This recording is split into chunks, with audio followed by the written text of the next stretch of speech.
నిజంగా హిందూ ధర్మాన్ని మనం మనసు పెట్టి ఉంటే, మన సంకల్పాన్ని మనం తెలుసుకుంటే హిందూ సనాతన ధర్మం కోడు సాధించుకోవడం పెద్ద ఇది కాదు. మనం అందరం సాధించుకున్నాం.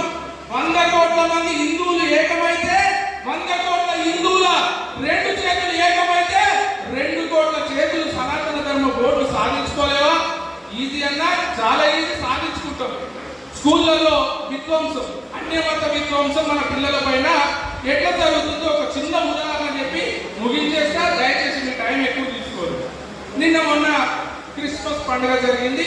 ఏ మతాన్ని కించపరచాలని కాదు, ఏ మతాన్ని ఉద్దేశించి నేను మాట్లాడతలేను. అట్ ద సేమ్ టైం నా ధర్మం పైన జరిగే ప్రతి ఒక్క వ్యతిరేకమైన అడుగును వ్యతిరేకిస్తాం.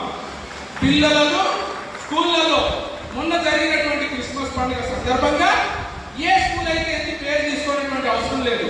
శాంటా క్లాస్, క్రిస్మస్ తాత, ఓ ఎర్ర టోపీ, ఎర్ర దుస్తులు, పిల్లలకు స్కూల్లో చెప్తారు. శాంటా క్లాస్ వచ్చి మీకు రాత్రి గిఫ్ట్స్ ఇస్తారు.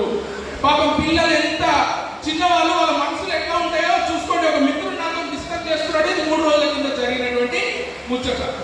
ఆ పిల్లవాడికి స్కూల్లో చెప్పినటువంటి మాట వాడు అదే పని గుర్తు పెట్టుకొని, ఓహో శాంటా క్లాస్ అనే ఒక తాత ఉంటాడు, అతన్నే మనం క్రిస్మస్ తాత అని పిలుస్తాము.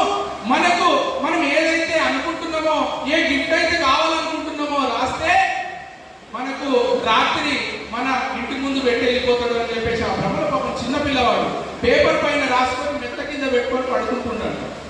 నా మిత్రుడు నాకు చెప్తా ఉన్నాడు, అన్న కింద జరిగింది చూడన్న, పిల్లలు ఎంత అమాయకులు, పిల్లలు ఎట్లా మౌల్డ్ అవుతున్నారు. నేను అనుకున్నా, ఆహా, ఈ రకంగా కూడా పిల్లల్ని స్కూల్ లెవెల్ నుంచే మీరు విధ్వంసానికి ఇచ్చేస్తా ఉన్నారు, స్కూళ్ళలో తప్పుదో పట్టించడానికి ప్రయత్నం చేస్తా ఉన్నారు. ఆ రోజు కలిగినటువంటి ఆలోచనే డాక్టర్ నాగముండే లాంటి వాళ్ళు, లేకపోతే ఇక్కడ ప్రసంగించినటువంటి పెద్ద పెద్ద వక్తలందరూ కూడా మీరందరూ బయలుదేరండి. రేపు రానున్న 26 జనవరి రోజు ఒక్కొక్క స్కూల్కి పోయి పిల్లలకు మన నిజమైన చరిత్రను అందజేయండి. మన భారతదేశం ఎట్లా పుట్టింది, మన సనాతన ధర్మం ఎటు నుంచి ఎటు అవుతుంది, మనం ఎందుకు విధ్వంసానికి గురవుతున్నామో మీరందరూ చెప్పాల్సినటువంటి అవసరం ఉన్నది.